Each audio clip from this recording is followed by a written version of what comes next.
This ain't nothing but trouble coming to my place now. What do you think? I know this one. Say, man, you seen this girl? I ain't seen shit. No, you haven't seen this girl. You seen this girl? I ain't into this shit anymore. Man, why don't the fuck you assholes leave me alone? Take some of that fucking money and go buy your mama a condominium. Get out of my fucking life. You seen this girl?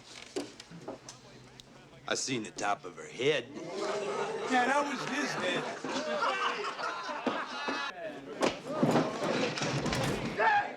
Hey!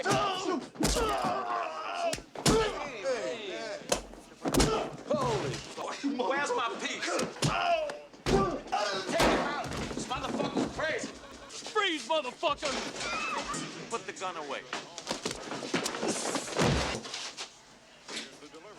On your knees. Give me the phone.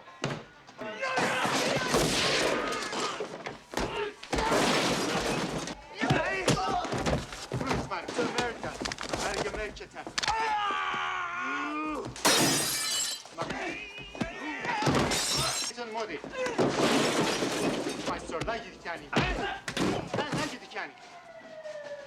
Right here, motherfucker. You're a long way from Kansas, Dorothy. I say This guy's gonna beat you to death. Yeah. La cabeza, vamos.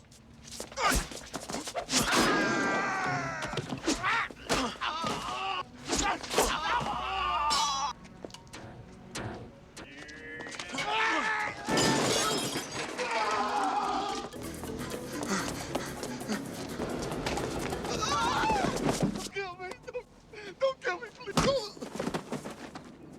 Hey, why you fuck with my friend, man? You know, you've got to learn to take time to, smell the roses.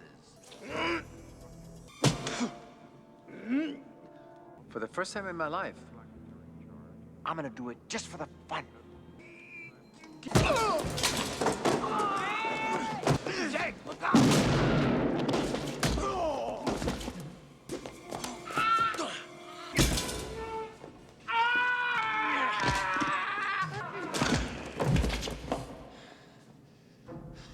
The story begins with Nico Toscani, an Italian immigrant who developed an obsession with martial arts at a young age. As a teenager, he moved to Japan to train under traditional masters. His dedication paid off. He became the first American to open an Aikido dojo in Japan and eventually earned a 6th-degree black belt. Because of his unique skills, Nico was recruited into the CIA, serving in Vietnam during the war. But during one mission, he witnessed the kind of corruption that would change his life forever.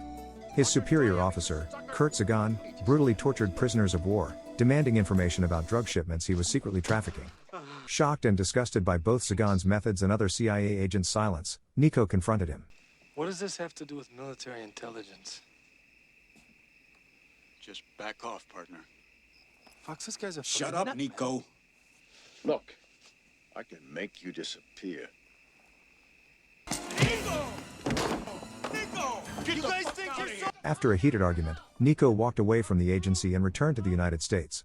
A few years later, Nico reinvented himself as a Chicago police detective, seeking to uphold justice within the system and believing that no one is above the law. He works with his longtime partner, Jackson, who is just a week away from retirement. During Nico's celebration for the birth of his child, his mother grows worried. His cousin hasn't come home since yesterday.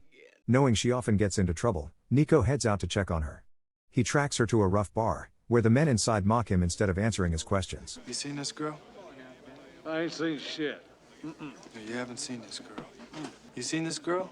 I ain't into this shit anymore. Why don't you assholes leave me alone? Now take some of that money and go buy your mama a condominium. Get out of my fucking life. You seen this girl? I seen the top of her head. Yeah, that was his head. Nico responds the only way he knows. Hey! Holy fuck! Where's my piece? Take him out! This crazy! Freeze, motherfucker! Put the gun away. After a brutal beatdown, the beaten bar owner finally admits that Nico's cousin is upstairs with a small-time drug dealer. You wanna get high? Stop! Bribe me, man? Nico roughs up the thug and learns that he works for a Salvadorian drug lord named Silvano, who is expecting a major shipment. Nico gets his cousin home safely, then organizes a raid based on the information. The plan appears to go perfectly, until Silvano arrives. Nico rushes in, sparking a brutal gunfight.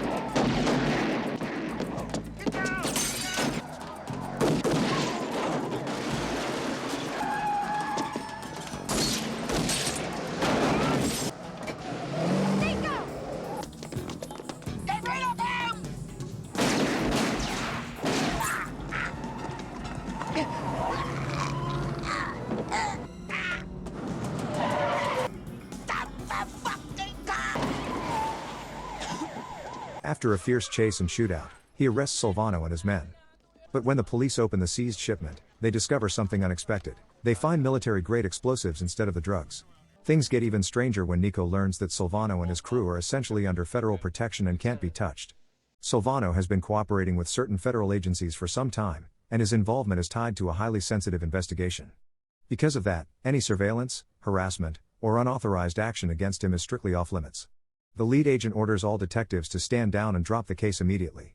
Frustrated and furious, Nico steps outside, refusing to let it go. He turns to Jackson and decides they'll keep digging on their own, no matter who tries to shut them down. The two follow Saldano's men to a local Catholic church, but just as Nico is about to move in, a priest urgently calls him over. Nico reluctantly follows and is led into the basement, where the priest reveals a group of Salvadorian refugees hiding there while waiting for legal paperwork. During the weekend service, a woman intentionally leaves a lunch bag behind. Nico notices something off about it. Moments later, it explodes, killing many innocent people and critically injuring the priest, who later dies at the hospital. Realizing the explosives match the C4 seized from Silvano, Nico hunts the gang down again only to get ambushed by street thugs. Long way from Kansas, Dorothy. I say, yeah. These guys are gonna beat you to death. Túmbale la cabeza, vamos.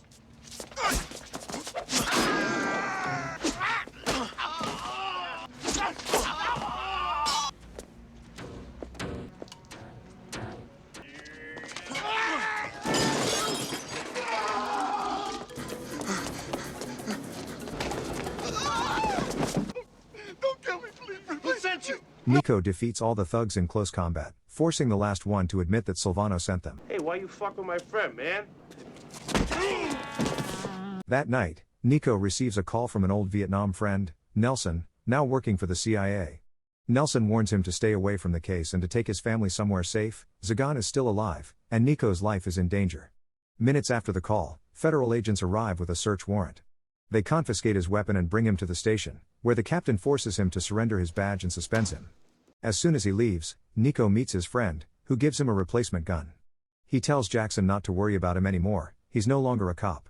But as he drives away, Silvano's armed men ambush him at a traffic stop. Anybody moves, he dies. Put your hands on your head. I don't think you can drop us off, badass. You're right. Come on, you, move. No, please don't come in here. On your knees. Give me the phone.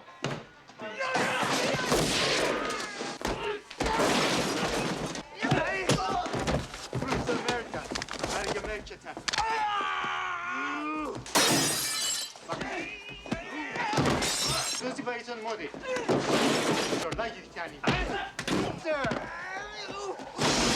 Nico turns the tables, beats them down, and escapes just before more police arrive. Soon, Nico learns the truth. Kurt Zagan is now working hand in hand with Silvano. The priest who died had evidence tying Zagan to women's mutilation, drug trafficking, and murder, enough to bring him down. Nico comes up with the plan. First, he kidnaps his own supervisor to force answers and drives him to the storage facility where the seized explosives were kept. But when they arrive, they discover the CIA has already removed everything on orders from above. All right, take your shoes off. Maybe I've judged you a little harshly, okay? I think you have. Get up and run your ass over there and jump in the fucking lake for me. And if you don't hurry, I'm gonna empty this gun in your butt. Jackson later informs Nico that another priest in the church basement is ready to testify against Zagan. Before they can reach him, Zagan's men storm in, kidnap the priest, and deliver him to Zagan for interrogation. Zagan tortures him, demanding to know who he talked to. Before the priest can break, Nico bursts in, and a chaotic shootout erupts.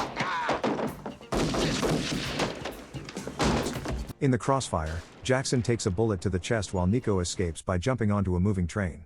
Heartbroken, Nico spends the night wandering the city, convinced his partner is dead, until he learns she survived thanks to a bulletproof vest. Later, on a rooftop overlooking Zagan's apartment, Nico is suddenly held at gunpoint by Nelson. Before Nelson can force him into the car, Zagan and Silvano appear with their men, triggering another gunfight. Nelson is shot by Zagan, and Nico wounds Silvano, then flees but doesn't get far before he's captured again. He is taken to a hidden facility where Zagan plans to assassinate a US senator investigating his crimes. Zagan tortures Nico, savoring every moment. For the first time in my life, I'm gonna do it just for the fun. Fight it! But before he can finish the job, Nico breaks free. Jake, look out!